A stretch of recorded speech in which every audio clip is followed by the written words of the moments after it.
Sveiki, zēni un meitenes! Šeit Tante Liene, un man jums ir sagatavots brīnišķīgs stāstīns ar nosaukumu Mazais Mūzus.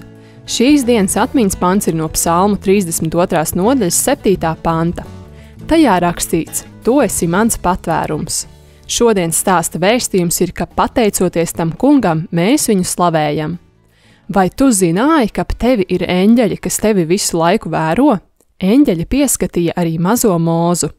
Dieva tauta izrēlieši ilgu laiku bija dzīvojuši Ēģiptes zemē. Faraons, Ēģiptes ķēniņš, baidījās no viņiem. Viņš uztraucās, ka šī vergu tauta varētu uzsākt karu pret ēģiptiešiem. Tā nu viņš sastādīja plānu. Vispirms viņš lika izrēliešiem ļoti smagi strādāt ar cerībām, ka tas neļaus viņiem pieaugt spēkā un vairumā. Taču jo vairāk izrēlieši strādā, jo vairāk pieauga to skaits. Visbeidzot, nežēlīgais valdnieks pavēlēja eģiptiešiem visus jaunos izrēliešu zēnus iemest upē. Viena ģimene atrada veidu, kā izglābt savu jaundzimušo zēnu.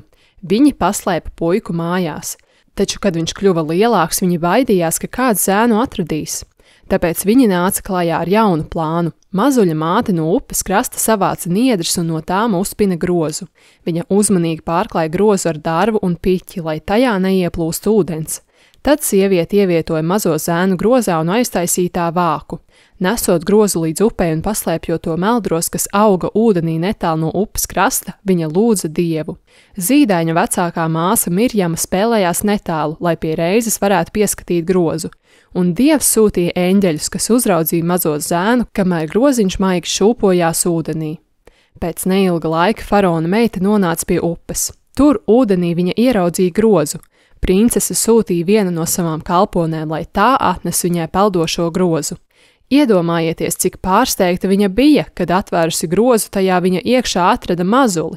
Faraona meitai bija viņa žēl, un viņa nolēma mazo zēnu paturēt, un turpat princese nosauca viņu par Mūzu.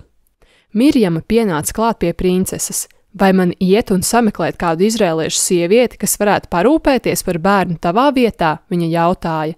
Ak jā, princese atbildēja, lūdzu, izdari to.